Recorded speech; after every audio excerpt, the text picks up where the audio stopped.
Hi guys, welcome back to the channel. I'd just like to say a big thank you to anybody who supported the channel in its infancy. I did aim to hit about 50 subscribers in the first 3 months of it being up, and I've managed to hit that 50 after just 6 weeks. So thank you to all of those who have subscribed, and if you haven't done so yet, make sure you hit the subscribe button. A lot of you seem to be big fans of the Career Versus series, so I'll be making sure I do some of them. If you'd like to give me suggestions for that, because I always need a bit of help on the channel, make sure you leave a comment below on this video, or go to one of those Career Versus videos. Make sure you leave a comment of who you'd like to see, or hit me up on Twitter, which is somewhere normally around here. It's twitter.com/the-wrong-side-of-2. I'll take those suggestions into account when I'm picking my next video for that Career Versus series, and I may be picking one of your suggestions. But today we're talking quarterbacks, and we'll be talking about 4 quarterbacks who I think are trending upwards in 2020, and 4 guys that I think will show a bit of regression.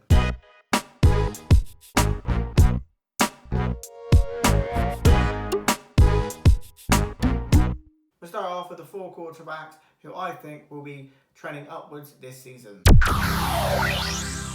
So Dak Prescott comes in at number 4 on the list, and from what you can look at in the last couple of seasons, he has been the most winningest quarterback over the last few seasons. I'm not sure that's a quarterback stat that we really should go by, but he has played well. So with Dak, I'm not saying he hasn't been good over the last couple of seasons, but I think he was expecting that he would get a bigger contract than what was being offered to him. He signed his $31 million franchise tag now, which is a good move for him. And now with Dak, I think if he wants that big contract, maybe he's not going to get the Patrick Mahomes money, but he clearly wants something of around $40 million a year. He's going to have to ball out this season and show the Dallas Cowboys that he is worth that money. He's got a hell of an offense around him. He's got a good running back in Ezekiel Elliott, one of the best offensive lines in the league, who have shown a little bit of regression, but still one of those top few offensive lines in the league. And then he's got wide receivers in abundance. They're drafting of CD Lamb. They already have Michael Gallup. They already have Amari Cooper. So for him now, it's his turn to ball out, show that the Dallas Cowboys should pay him, show the league that he is one of those top 5 quarterbacks in the league who is worth that big money. I think he's going to be able to put a dent in that in 2020. Maybe not get the Patrick Mahomes money, but I expect him by the end of the next season to look a lot better in people's eyes than he currently does, and be one of the top 10 quarterbacks, pushing towards the top 5 quarterbacks in the league. Yes, as much as the media wants you to believe that Aaron Rodgers is trending downwards in his career, I believe this year he will be trending upwards. The last couple of seasons hasn't been at his best, but last season they went 13-3, the Green Bay Packers, and also Aaron Rodgers not being at his best, unfortunately Aaron Rodgers will always be compared to his great seasons in 2011, 2014, even 2016, where he was elite at the top of the NFL. And now if he shows a little bit of drop off, you always do get the Skip Bayless sort of media hype, where it's Aaron Rodgers has dropped off a cliff. I don't believe that's the case. I think in 2019 he was struggling to adapt with the offense a little bit. They were going through some new growing pains under Matt LaFleur. But I think he is going to come back with a bit of a chip on his shoulder since they drafted Jordan Love, and really put on a show for the Green Bay Packers. Maybe they won't go 13-3. I do think that record flattered them a little bit last season. But I do think Rodgers can come back next season and show that he is still one of the best quarterbacks in the league. And outside of Patrick Mahomes, there's not many that can do the things that Aaron Rodgers can do on a field. So if you watch my recent video on the 12 teams yet to win a Super Bowl, I talked about the Buffalo Bills in that I had them quite high up on that list. And one of the reasons is they have a complete team, but they didn't make it to number 1 because they haven't showed the consistency over the last couple of years, and they still have question marks with Josh Allen. Although Josh Allen has an absolute cannon for an arm, seems to be able to throw the ball 100 yards, he just has been struggling with his accuracy. It's been a problem now over his first couple of seasons. However, the Bills have done what every good team should do with a young quarterback, and that is build around him, give him the pieces, give him a good defense. And I fully expect Josh Allen to prove some of the doubters wrong by taking his game to another level. He has Stephon Diggs there now as well. It's hard to miss that guy. Just throw the ball to him every play, Josh, and you'll be all right. Brady's biggest criticism is that he's been in the Bill Belichick system for so long now, and that is so suited to his game. And he's maybe not as talented as some of the other guys in the league, but he has got the most. He is the winner of all of them because he's played in that system. However, I don't think that's true for either. I think Brady is a very good quarterback anyway, and I think Bill Belichick's system is really good. But now he's in Tampa Bay, although he maybe not got the system that suits him the most. He's got more weapons than he's ever probably had in New England. He's got Mike Evans, Chris Godwin, back with Gronk now. They've helped out with the offensive line, at running back. Defense is strong. They've really given Tom a really good platform there in Tampa to really build off of. Last season was Brady's worst season that he's ever had, I think, in terms of rating.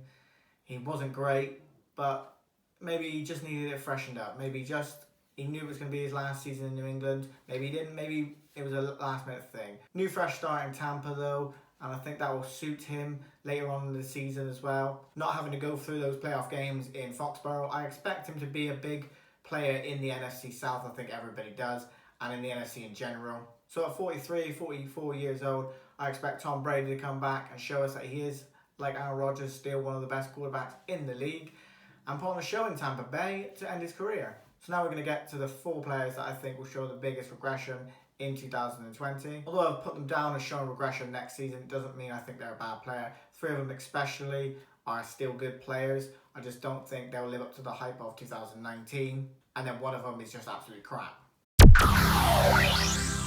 First up is Deshaun Watson, and it's not so much to do with Deshaun Watson, it's just sort of his situation at the minute in Houston. It seems to be all up in the air. What are they doing?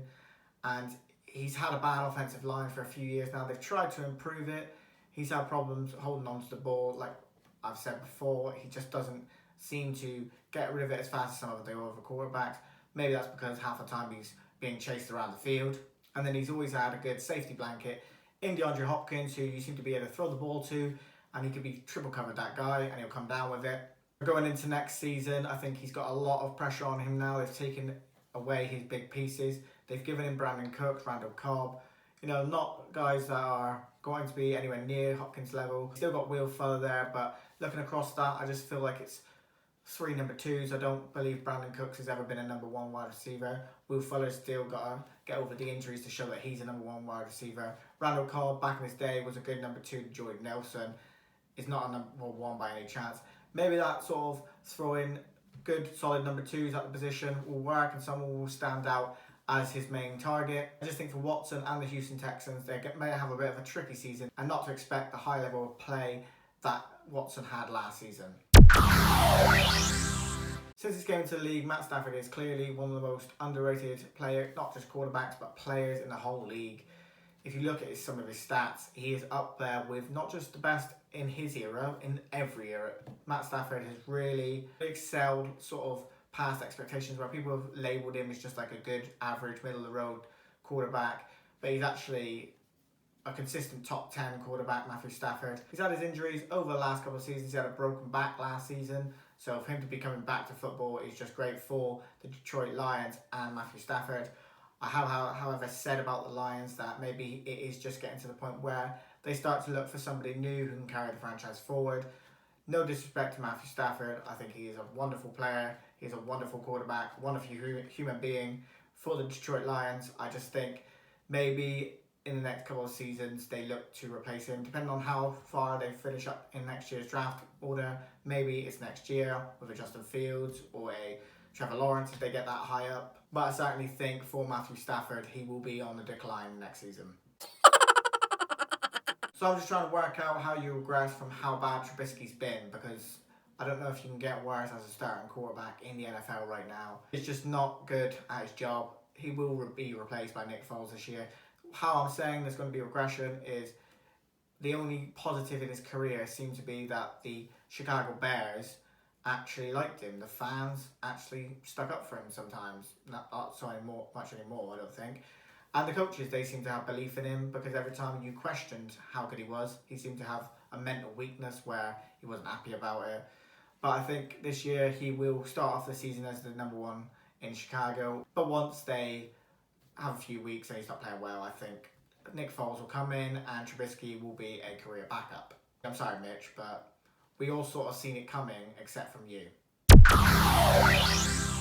Okay, so I'm not saying Lamar Jackson is going to be bad next year. Nowhere near it. He's going to be good. And out of everybody, I do not want to see Lamar Jackson be bad next season. Although he is the quarterback for my brother's team, and it's always good to see my brother suffer now and again. But I've always been a big fan of Lamar Jackson since he was at Louisville. When they were coming out that year with all the other quarterbacks, I had him as my favourite quarterback out of all of them. I thought he was the most dynamic, as he has gone on to prove. So I really hope he doesn't show regression, but he's like the opposite to Mitchell Trubisky. Whereas Trubisky has shown he's been terrible all the time, and I found it hard to, how can you regress from that bad? Lamar Jackson has been at a peak, which I don't think he's going to get back to. He may be the best dual threat, run pass option sort of quarterback there ever is. Michael Vick still for me holds that title until Lamar Jackson can do it consistently for a couple of seasons at least. I still hope Lamar can have a big, long career, successful career. As we always hear with these quarterbacks, are always one hit away, but isn't that true for every single quarterback? I know he puts himself in more danger going out of the pocket on a regular basis, doing these run options. But like I say, that can happen to any quarterback at any time. Tom Brady hasn't left the pocket in 10 years. He could get hit on a sack and end his career. That's just the way football is. Looking at his last season, he's just set the bar so high for that sort of quarterback. He's set the bar so high for himself. I just don't think he's going to get to that level. He may put on another MVP caliber season. He may put on something a bit less than that. But the expectations for him are just so high right now. I don't see him getting to that level next season. And it may be hard for him to ever get back to that level, especially as teams do normally catch on to this run-pass option sort of quarterback play and maybe start to work him out a little bit. Hopefully for Lamar, though, he can still be successful. Let me know what you think in the comments below. Remember, it's just my opinion. Don't cry about it too much. Remember to like, share and subscribe, and I'll catch you on the next one.